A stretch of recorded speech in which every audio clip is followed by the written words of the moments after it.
Find the value of following double integral. You are watching Brain Exploders, the world where brain starts working. Before solving the given question, we will discuss about the concept which we are going to use in the question. For this, we will take the example of variable density. Suppose this is a rod of variable density, means density of every point on this rod depends on its distance from one of its end. Suppose density is a function lambda x. Now to calculate its mass, what we will do, we find the density of a very small segment, which is lambda x dx, and then to find the mass of whole rod, we integrate it from 0 to L, where L is the length of the rod. Now let us take the example of a region. Suppose this is a region of variable density, and density of its every point depends on its coordinates. Suppose the density of point x comma y is sigma x comma y, means it's a function of x and y.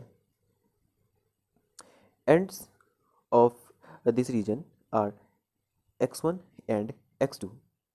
This region is enclosed between two curves, y is equal to f1x and y is equal to f2x. Here we have defined these curves y as a function of x.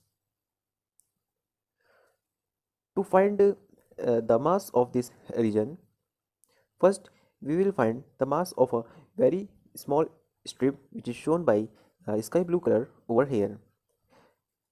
Thickness of this strip is dx and length of this strip is f2x minus f1x, and obviously the length is variable because x may vary from x1 and x2, but we cannot define its mass as sigma x comma y times dx, because first thing, it is mass per unit area, so that unit will differ, but that's not the case.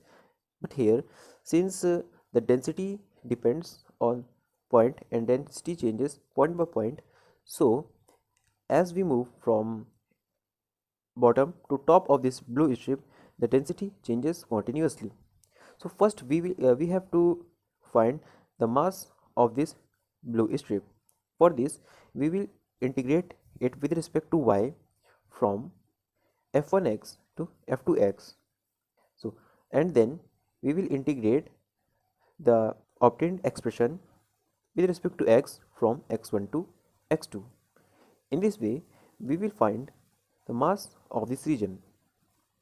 But we can do exactly the same thing in another order.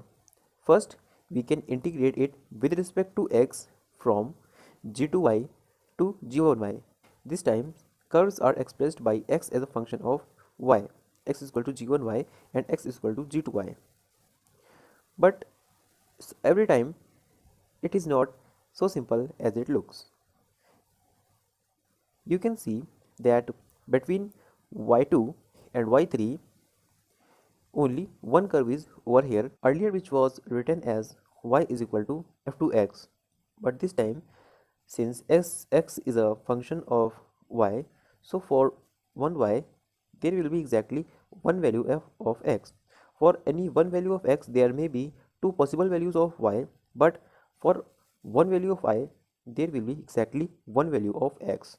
Means this green line should be defined as x is equal to g3y, which is some function other than g1y and g2y.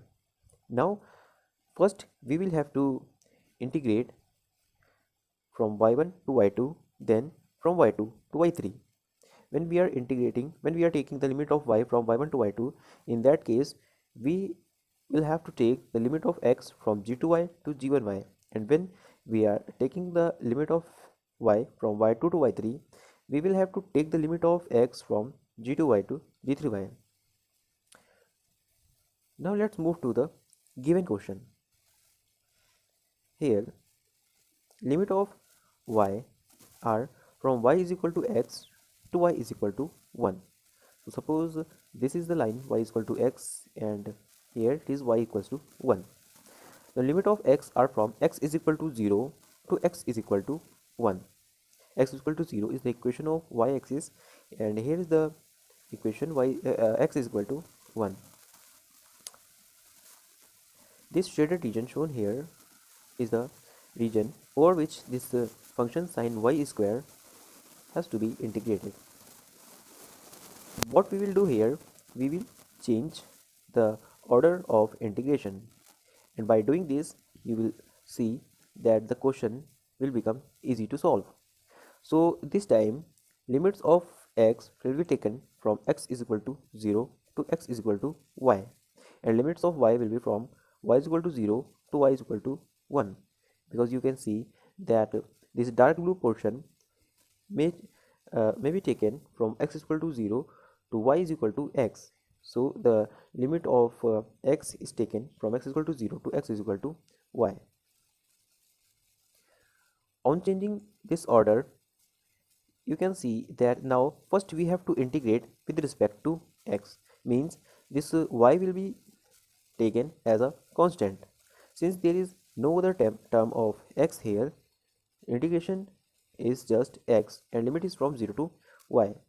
So finally we get I is equal to integration 0 to 1 y sin y square dy. Now it is simple. We can assume y square is equal to u, and differentiating this we get 2y dy is equal to du, and y dy is equal to du by 2. When y is equal to 0, u is also equal to 0, and when y is equal to 1, u is also equal to 1. So there is no need to change the limit of integration. On solving, we get I is equal to sin square 1 by 2. This was our solution. Let's move to our another question. Find the value of following integral. Try this question and send us your solution, and if you have any question like this, then please share with us. Don't forget to like and share our video, and for more such videos, subscribe to our channel Brain Exploders.